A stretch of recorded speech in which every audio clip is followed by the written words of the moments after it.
के दिग्गज सैगल कैपिटल के फाउंडर अंशुल सैगल जुड़े हैं, जाने माने नाम कैपिटल मार्केट के। सर बहुत स्वागत है आपका 18 हाउस स्वदेश पर। Good morning. और मैं पहला सवाल सर कंफ्यूजन को लेकर ही पूछना चाहता हूं कि इस वक्त जो ओवरऑल नैरेटिव्स हैं वो बहुत रैपिडली शेप हो रही है, रैपिडली चेंज हो रही हैं। हमें ये पता नहीं होता कि अगले सुबह जब हम उठेंगे तो क्या नैरेटिव होगा मार्केट के लिए। ग्लोबल ट्रेंड्स जो है वो हमारे लिए काफी इंपॉर्टेंट हो जाते हैं। 7 बजे जब हम उठते हैं तो सबसे पहले पूरे ग्लोबल मार्केट को देखते हैं, कहां क्या हुआ, ट्रंप ने क्या कहा। ऐसे समय में इतने शोर के बीच में आप इन्वेस्टमेंट डिसीजंस कैसे ले रहे हैं? नमस्कार विकास, ऑलवेज अ प्लेजर। बहुत वैलिड सवाल है और इसका जवाब जो है वो आप मतलब आज के समय में जो हो रहा है उसको देख के वो ले नहीं सकते। आपको थोड़ा इसका लंबा परिप्रेक्ष्य लेना पड़ेगा। मैं जब मार्केट में आया था, या आप समझिए जब मैं कोटक पीएमएस ज्वाइन किया, तब सेंसेक्स होता था कुछ 21,000 पॉइंट। और अगले एक साल में वो सेंसेक्स गिर के 8,000 पॉइंट हो गया जब ये लीमन क्राइसिस हुआ। और उसके आप समझिए आज 16-17 साल हो गए, 18 साल हो गए हैं उसके बाद से। और मैंने भी कोटक को छोड़ दिया है और मैं अपना बिजनेस कर रहा हूँ।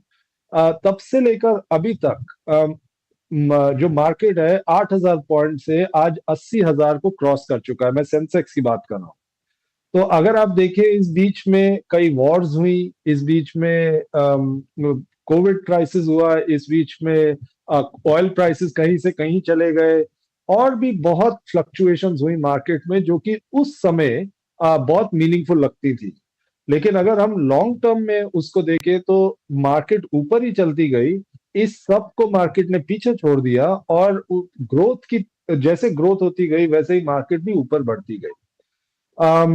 हमें आज भी उस हिस्ट्री से सीखना चाहिए और ये देखना चाहिए कि हम शॉर्ट टर्म में अगले एक महीने को, 15 दिन को नजरअंदाज करें, रोज की खबर को नजरअंदाज करें, और इस देश का लॉन्ग टर्म ट्रेजेक्टरी क्या है उस पे ध्यान दें। अगर हम उस पे ध्यान देंगे तो हमें ये समझ आएगा कि इन्वेस्ट लॉन्ग टर्म के लिए करना चाहिए, और उस लॉन्ग टर्म में ये मार्केट कहीं ऊपर जाने वाली है।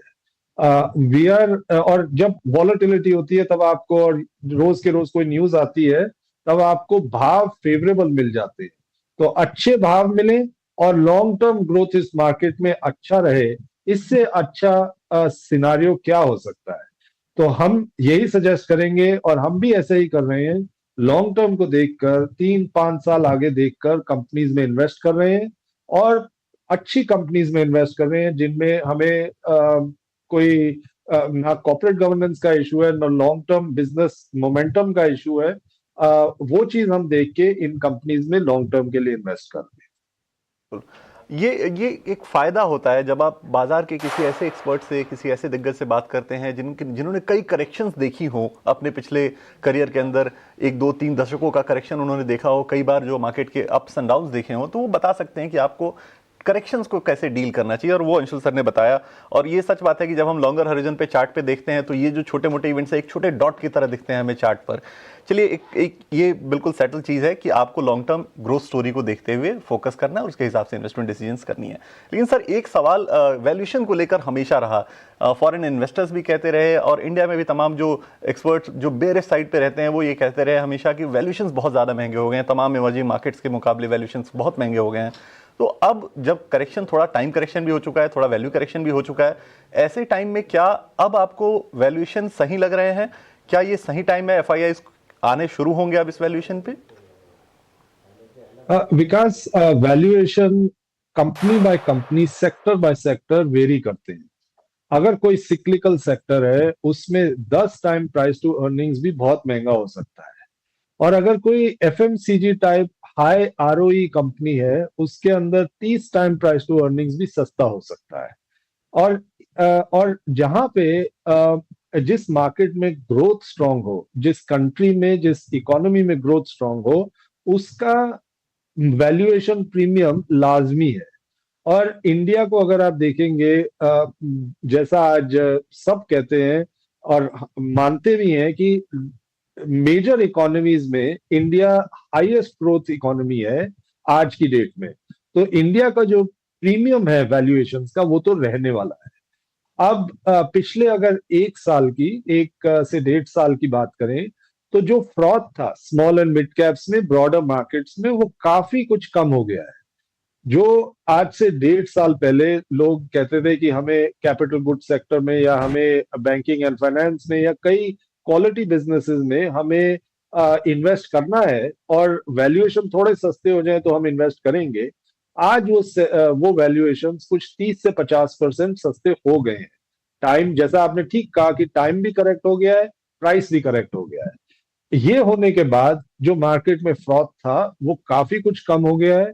अब उस तरह की एक्सेसिव वैल्यूएशन हमें दिखती नहीं है, और जो ग्रोथ ट्रेजेक्टरी इस मार्केट की रहने वाली है उसके कॉन्टेक्स्ट में ये वैल्यूएशंस आज रीजनेबल लग रहे हैं।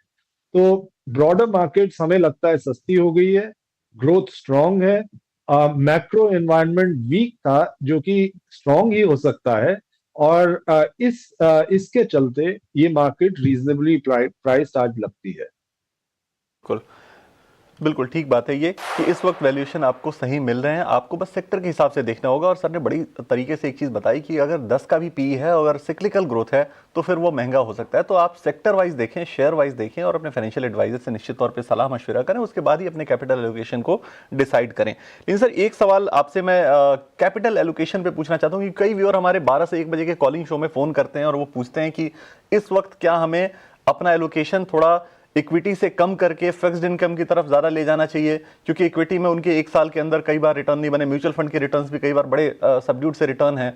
तो इस वक्त एलोकेशन जो होनी चाहिए वो एक आइडियल एलोकेशन क्या होनी चाहिए रिटेल इन्वेस्टर को, अगर जो मीडियम रिस्क ले सकता है उसको अगर नजर में रखते हुए आप सलाह दें तो? ये रिटेल इन्वेस्टर जो है या वो माइंडसेट जो है वो एक बड़ा यूनिक माइंडसेट है। अब वही इन्वेस्टर जब शर्ट खरीदने जाता है, तो आज अगर उसने एक शर्ट 4,000 रुपए की ली है और कल, मतलब 3 महीने बाद वो शर्ट आधे दाम पे डिस्काउंट में बिकती है, 2,000 पे बिकती है, तो वो 2 शर्ट्स और ले लेगा। लेकिन स्टॉक लेने जाता है, आज स्टॉक 4,000 का मिलता है और 6 महीने बाद वही स्टॉक 2,000 का मिलता है, तो वो जो 2,000 का स्टॉक मिल रहा है उसको बेचना चाहेगा, खरीदना नहीं चाहेगा, क्योंकि उसे दिमाग में ये कंडीशनिंग है कि मेरे को अपना लॉस जो है उसको प्रोटेक्ट करना है, उसको ज्यादा नहीं गिरने देना। और क्या पता ये स्टॉक 2,000 का है, कल को क्या 1,500 ना हो जाए, 1,000 ना हो जाए। अगर तो आपने क्वालिटी कंपनीज ली हुई है और मार्केट में करेक्शन आया है, तो अब वो टाइम ऐसा नहीं है कि जिसके अंदर आप अपना इक्विटी एलोकेशन कम कर दें। वो टाइम ऐसा है जहां आप अपना इक्विटी एलोकेशन बढ़ाएं, क्योंकि आपको डिस्काउंट मिल रहा है मार्केट। और और ये जो कॉन्ट्रेरियन एक तरह से माइंडसेट है, ये इन्वेस्टर्स को हेल्प करता है, बजाय इसके कि वो मार्केट के लेजे के साथ चलते रहे। और इसलिए हमें ये लगता है कि ये समय अपना इक्विटी में एलोकेशन कम करने का नहीं है, ये समय ग्रेजुअली इक्विटी में एलोकेशन बढ़ाने का है। जहां तक सवाल है फिक्स्ड इनकम का, फिक्स्ड इनकम में इन्वेस्ट करने का टाइम तब था जब मार्केट में सब लोग गर्म हो रहे थे, वो कुछ 1.5 1 साल पहले ऐसा समय था। अब जब ठंडी है मार्केट में, तो फिक्स्ड इनकम में एलोकेशन बढ़ाने का ये टाइम नहीं है, ये तो फिक्स्ड इनकम से निकाल के मार्केट्स में ग्रेजुअली अपना एलोकेशन बढ़ाने का टाइम। तो कॉन्ट्रेरियन व्यू रखिए, कॉन्ट्रेरियन माइंडसेट रखिए, वो आपको लॉन्ग टर्म में हेल्प करेगा। बिल्कुल। और ये माइंडसेट चेंज होना बड़ा ज़रूरी है कि जब आपको डिस्काउंट मिल रहा है तो आप सच में आप प्रोडक्ट्स जो खरीदते हैं वो ज़्यादा खरीदते हैं, बट इन्वेस्टमेंट आप कम कर देते हैं। ये समझना बहुत ज़रूरी है कि जब आपको चीज़ें सस्ती मिल रही है, सस्ते वैल्यूएशन पे मिल रही है, तो आपको एलोकेशन बढ़ाने की ज़रूरत है उस जगह, बशर्ते आपने अच्छे फंडामेंटल्स, अच्छे रिसर्च के साथ अपने शेयर और अपने इन्वेस्टमेंट के डिसीजंस लिए हों। सर एक आखिरी सवाल बजट को लेकर मैं पूछना चाहता हूँ आपसे कि इस बार अगर बजट को हम देखें तो क्या इकोनॉमिक चैलेंजेस मेजर हैं जो गवर्नमेंट के सामने हैं, और मार्केट के लिए क्या ऐसे ट्रिगर्स होने चाहिए जो एक्सपेक्ट कर रहा होगा मार्केट इस वक्त, जो मार्केट को एक अच्छा बुल रन पे लेके जाएं या फिर एफआईआईज को वापस लेकर आएं? ऐसी क्या उम्मीदें आप रख रहे हैं इस बार के बजट को लेकर?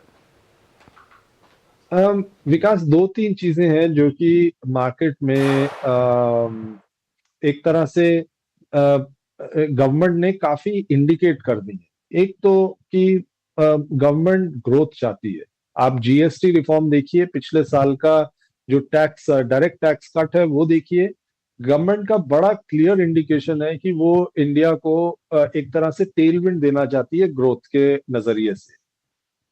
दूसरी चीज अगर आप देखें तो एक मैक्रो इंस्टेबिलिटी बढ़ गई है दुनिया में।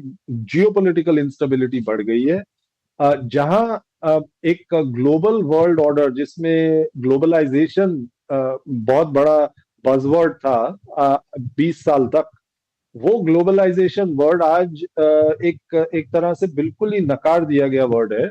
और हर कोई अपना अपना जो इंटरेस्ट है, पर्टिकुलरली यूएस के चलते, यूएस की जो पॉलिसीज है उनके चलते अपना अपना इंटरेस्ट प्रोटेक्ट करने की कोशिश कर रहा है। इस वजह से इंडिया को भी अपना जो मेन वीकनेसेस हैं उनको प्लग करना पड़ेगा।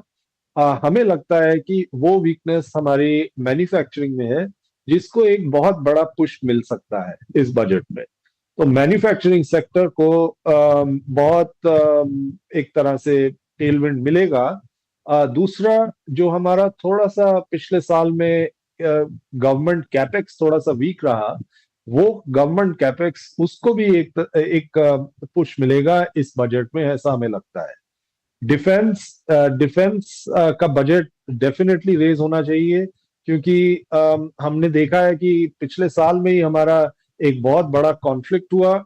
और दुनिया वैसे भी आजकल बहुत फ्रैजाइल है, कब क्या हो जाए पता नहीं। और जब तक हमारे डिफेंसेस स्ट्रांग नहीं होंगे तब तक हमारी इकोनॉमी को स्ट्रेंथ नहीं मिल सकती। इसलिए डिफेंस बजट में भी बढ़ोतरी देखने को मिल सकती है।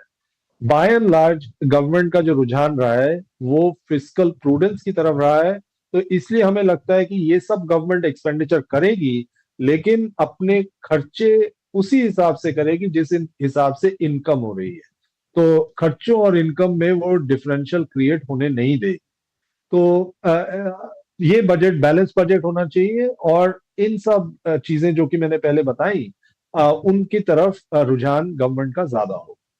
बिल्कुल। तो मैन्युफैक्चरिंग कैपेक्स और डिफेंस बजट को बढ़ाने पर सरकार का जोर हो सकता है इस बार के बजट में, ये एनालिसिस कहती है अंशुल सर की। सर बहुत शुक्रिया, आज आप जुड़े और आपने बहुत तरीके से मार्केट पर जो कन्फ्यूजन थी उसको क्लियर किया।